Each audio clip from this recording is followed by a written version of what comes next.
Okay sir, hello guys, welcome back to other video. আর আজকে আমরা কিছু খেলবো না। তোমরা অনেক বছর আগে, ওকে স্যার, আজ থেকে প্রায় 8 মাস আগে আমি একটা ভিডিও আপলোড করেছিলাম, যেটা হলো what is 6-7 kid and what is ACP foundation. তো আজকে আমরা আরেকটা এসিপির উপর কথা বলবো, যেটার নাম হলো আইকিয়া।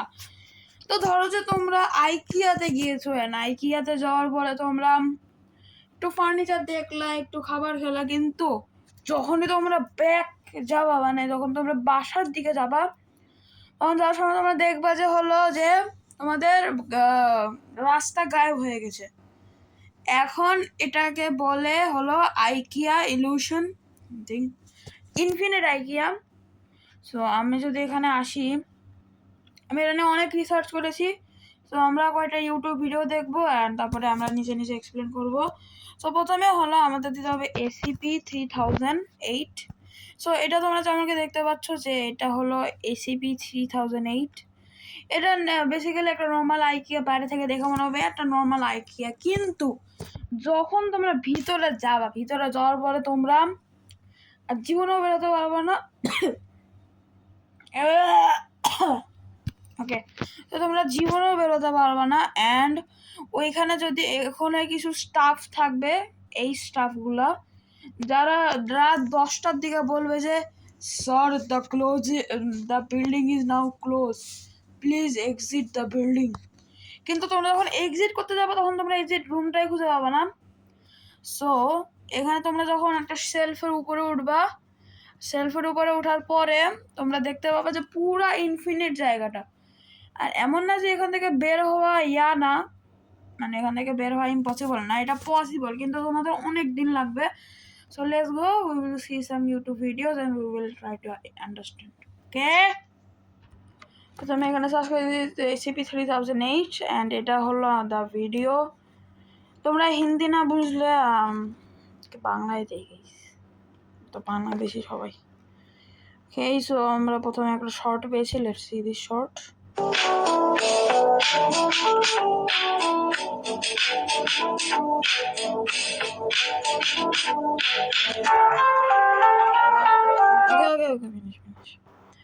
ওকে, তো আমাদের একটা ভিডিও খুঁজতে হবে। তো এটা হলো আইকিয়া রিয়েল লাইফ বাংলো।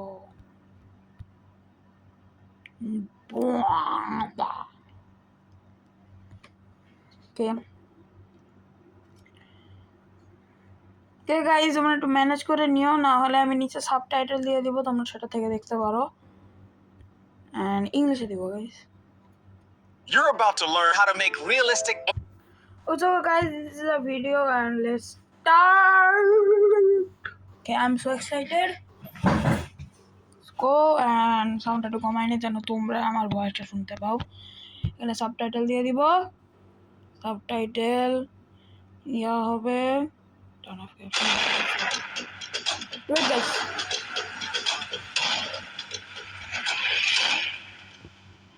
क्या हो अगर आप एक दिन घर के कुछ फर्नीचर्स लेने के लिए एक स्टोर में गए और फिर कभी उस स्टोर से बाहर ही नहीं निकले? What will happen?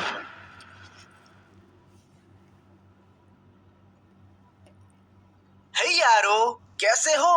Hello. इस वीडियो में हम जानेंगे SCP-3008 के बारे में, जो कि बहुत ही मिस्टीरियस और डेडली है। SCP-3008 पहले एक नॉर्मल आइकिया स्टोर था, जहां लोग घर के फर्नीचर्स लेने के लिए आते थे। लेकिन अचानक ये स्टोर बहुत ही अजीब और रहस्यमय जगह में तब्दील हो गया। SCP फाउंडेशन ने इस प्रॉपर्टी को अपने नाम कर लिया और स्टोर के एंट्रेंस पर टाइट सिक्योरिटी लगा दी। किसी का भी अब इस स्टोर के अंदर जाना अलाउड नहीं है। पर इतना सब कुछ क्यों? आखिर क्या है ये SCP-3008? SCP-3008 बाहर से तो बस एक नॉर्मल स्टोर दिखता है, पर यह अंदर से बहुत ही भयंकर है। अगर कोई इंसान इस स्टोर के अंदर जाता है तो पहले उसे सब कुछ बहुत ही नॉर्मल दिखाई पड़ता है, मगर थोड़ा स्टोर के अंदर घूमते ही वो समझ जाएगा कि अब वो फंस चुका है। अंदर से ये स्टोर बहुत बड़ा है, ऐसा मानो कि ये कभी खत्म ही नहीं होता। अब तक 14 लोग इस टैब से आजाद हुए हैं और उन्हीं में से एक की कहानी चलिए हम आपको सुनाते हैं। रॉबिन, ये वाला नहीं। ওকে সো গাইস, ওর নাম হলো রবিন অ্যান্ড ও কিভাবে আইকিয়া সে এসিপি 3000 থেকে এসকেপ করেছিল ওইটা গল্প এখন বলবে। চলো স্টার্ট। विदेशी वाला रॉबिन। ठीक है। एक दिन रॉबिन आइकिया स्टोर के अंदर गया वहां के फर्नीचर्स देखने।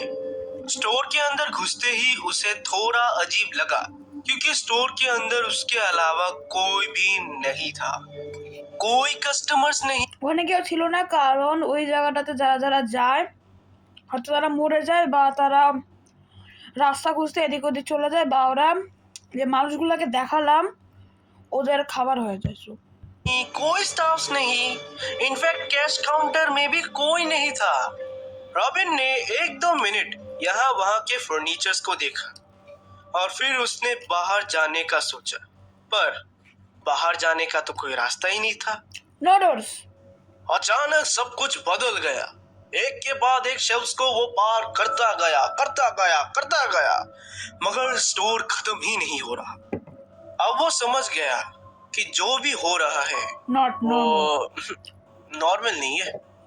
रॉबिन करीब 2 घंटे तक चला पर उसे बाहर निकलने का कोई रास्ता ही नहीं मिला।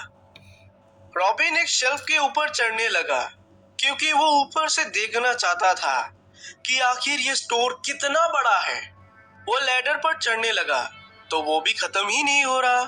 चढ़ते चढ़ते वो थक गया पर फाइनली वो टॉप तक पहुंच गया, शेल्फ के टॉप तक, एकदम ऊपर तक, जहां से वो सब कुछ देख सकता है।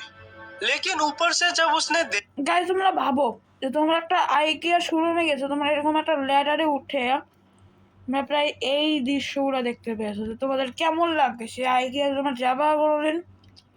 এখন থেকে বের হওয়ার কোনো রাস্তা নেই, একটা রাস্তা আছে যেটা যেটা এইদিকে আসে, প্রায় এদিকে আসে, সেটা হলো আনিয়া, মানে কেউ যাওয়ার সাহস নিচ্ছে না, এসিপির কোনো ক্রু মেম্বার। देखा तो उसे पता चला कि ये स्टोर बड़ा है, वेरी बिग। दूर दूर तक बस शेल्फ्स और फर्नीचर्स ही दिखाई दे रहे थे। अचानक उसने किसी को ऊपर से देखा। कोई येलो टी शर्ट और ब्लू पैंट पहने घूम रहा था। रॉबिन ने उसे बुलाने का सोचा क्योंकि कपड़ों से वो बिल्कुल आइकिया स्टोर का ही एक स्टाफ लग रहा था, पर जब उसने उसे अच्छे से ध्यान से देखा तो उसके होश उड़ गए। वो कोई नॉर्मल इंसान नहीं था, मतलब वो कोई इंसान ही नहीं था, वो एक 7 फुट लंबा चौड़ा लिविंग बीइंग था जिसके छोटे छोटे पैर और बहुत बड़े बड़े हाथ थे। मगर सबसे डरावनी बात यह है कि उस चीज का फेस ही नहीं था, जस्ट लाइक स्लेंडरमैन। रॉबिन उस चीज को अच्छे से देखने के लिए उसके एकदम पास चला गया और वो भयंकर चीज उसके सामने से गुजरा पर उसको नोटिस ही नहीं किया। अब कुछ दिन बीत गए। গাইস এটা হলো প্রায় এসিপি 3008 এর একটা রহস্য, যেখানে 10টা ওদের সব লাইট অফ হয়ে যায় একদম সেম টাইমে অনও হয়ে যায়। ওই সময় তোমরা যদি কোনোদিন ফেসে যাও তাহলে ওই সময় তোমাদের জায়গায় লুকায় থাকতে হবে, আর এই ক্রু মেম্বারদের সামনে একদমই পড়া যাবে না, পড়লে তোমরা মরে যাবে। और वो ठीक था। আর গাইস এসিপি 3008 এর কিন্তু একটা রোবলক্স গেমও আছে, তোমরা যদি চাও তাহলে আমি সোলো খেলবো, বা তোমরা যদি চাও তাহলে আমি নুমানের সাথেও খেলবো। So let's start. क्योंकि उसे वहाँ खाना, पानी और वो सारी जरूरी चीजें मिल रही थी जो एक इंसान को चाहिए, पर वो अकेला था, बहुत अकेला। वेरी इन कुछ दिनों में रॉबिन को कई सारी बातें पता चली। स्टोर के अंदर के सारे लाइट्स ऑटोमेटिकली ऑफ हो जाते हैं ठीक स्टोर क्लोज होने के टाइम पे, और वापस से ऑन भी हो जाते हैं ठीक उसी समय जब स्टोर ओपन होता है। स्टोर के अंदर कई सारी शॉप्स और रेस्टोरेंट्स हैं जहां अपने आप हर रोज खाना प्रिपेयर रहता है। अकेला ही सही, रॉबिन जी तो रहा था पर वो असली खतरे से अनजान था। एक रात रॉबिन एक जगह में सो रहा था। अचानक कई सारे वही अजीब स्लेंडरमैन जैसे दिखने वाले उसकी तरफ अंधेरे में तेजी से बढ़ने लगे। रॉबिन उन्हें देख अपनी जान बचा के भागने लगा। ये सारे के सारे रॉबिन के पीछे भागने लगे और वो ये कह रहे थे, We are closing soon. Please start to make your way towards the exit. The store is now closed. Please exit the building. The first thing The store is now closed. Please exit the building. 1008-2 कहा जाता है और ये रात के समय बेहद खूंखार बन जाते हैं। एक SCP-3008-2 के पास मून नहीं है, मगर ये बार बार एक ही बात कह रहे The थे, store is now पर closed. कैसे? Please exit the building. How? दौड़ते दौड़ते रॉबिन एक बड़े से एरिया में पहुंच गया जहां बहुत सारे फर्नीचर्स के मदद से काइंड ऑफ एक बड़ा सा दीवार जैसा कुछ बना हुआ था। रॉबिन उसी ओर बढ़ने लगा क्योंकि उसने देखा कि कुछ लोग उस दीवार के दूसरी साइड से उसके लिए गेट खोलकर खड़े थे। Whoa. फटाफट रॉबिन अंदर घुसा और देखा कि दीवार के उस साइड बहुत सारे लोग हैं जो SCP-3008 के अंदर फंस गए। रॉबिन के अंदर घुसते ही गेट को तेजी से बंद कर दिया गया ताकि वो अजीब क्रिएचर्स अंदर ना आ पाए। रॉबिन ने देखा कि कुछ लोग दीवार के एक छोटे से होल से SCP-3008-2 को मार रहे थे। पूरी रात ये चलता गया। बहुत सारे SCP-3008-2 जोर जोर से दीवार पर मुक्के मार रहे थे और काफी पोलाइटली स्टोर से जाने के लिए कह रहे थे। But what's the lights exit? On होते ही सारे SCP-3008-2 शांत हो गए और वहां से जाने लगे। एक आदमी ने रॉबिन को कुछ बातें बताई SCP-3008-2 के बारे में। ये सारे SCP-3008-2 पूरे दिन शांत होकर ऐसे ही चलते रहते हैं और दिन के टाइम वो किसी को भी हार्म नहीं पहुंचाते तब तक जब तक कोई उन्हें ना टोके। Whoa. अगर आप उन्हें दिन के टाइम टोकते हो तो वो बहुत ही एग्रेसिव बन जाते हैं और रात के टाइम भले ही वो पोलाइटली जाने के लिए कहते हैं, मगर उनका एक ही इंटेंशन होता है, यहाँ फंसे लोगों को जान से मारना। Hmm. एक SCP-3008-2 को मार गिराना काफी आसान है। जस्ट लाइक अस, उनके भी बॉडी को डैमेज करो वो मर जाएंगे, पर उनके बॉडी से खून नहीं निकलता है। और एक SCP-3008-2 दूसरे SCP-3008-2 के डेड बॉडी को देख बहुत ही ज्यादा वायलेंट हो जाता है। इसीलिए सुबह को सारे डेड बॉडी তো ওরা অনেক ভায়োলেন্ট হয়েছে তখন ওরা ওদের টিম মেম্বারদের পার্টসগুলো দেখে ওরা আরো অ্যাগ্রেসিভ হয়ে যায় সো কন্টিনিউ इसको किसी दूर जगह में फेंक दिया जाता है। इन भयंकर जीवों को कितना मारो, ये कभी खत्म ही नहीं होते।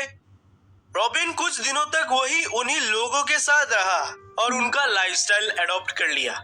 पूरे दिन आराम करना, खाना कलेक्ट करना और रात के वक्त जाग करके SCP-3008-2 को मारना और दीवार को बचाना।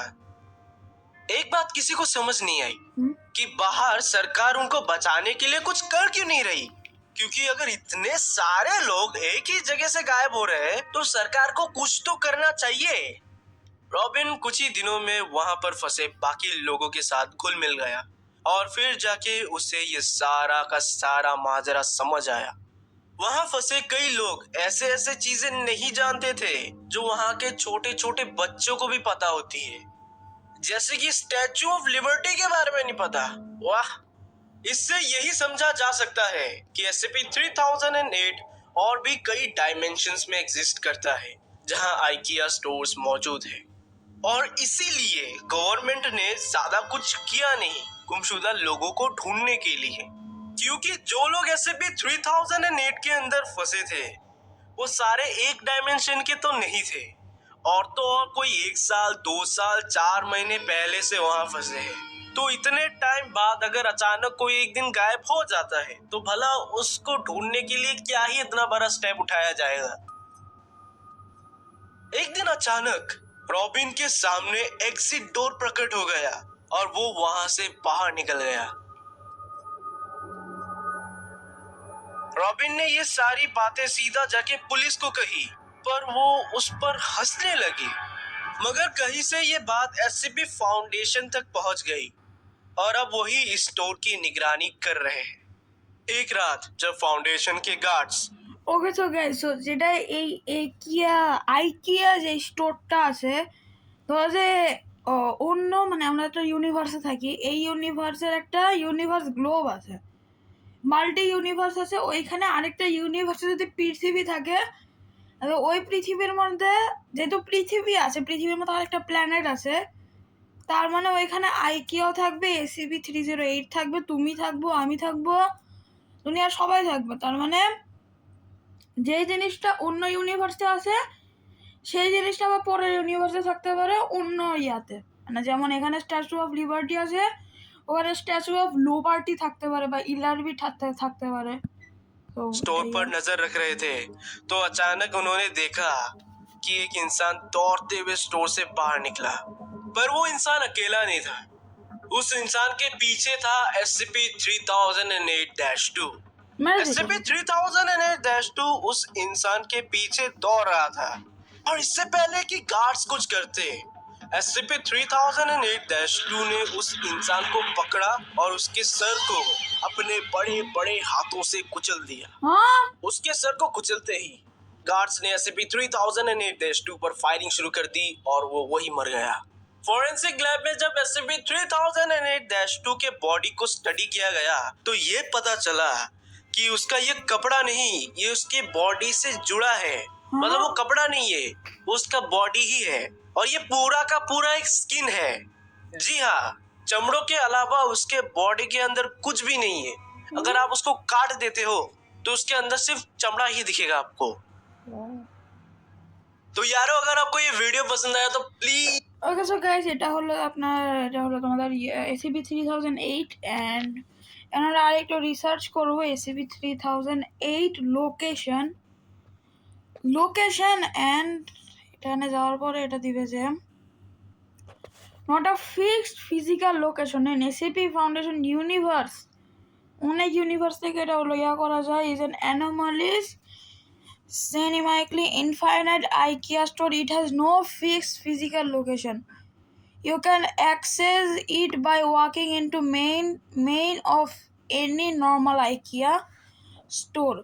মানে তোমরা দুনিয়ার যে কোনো আইকিয়াতে চলে যাও, তোমরা ওইখান থেকে চাইলেও যদি এই আইকিয়ার ইচ্ছা হয় ওখান থেকে ওরা তোমাকে ওই SCP-3008 এর ভিতরে টানতে পারবে যদি ইচ্ছা হয়। And store, once you lose the front doors, you magically teleported into endless theater dimension. And এটা হলো infinite IKEA.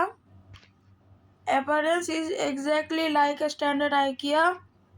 However, the inside is impossibly huge, spinning at least 10 kilometers.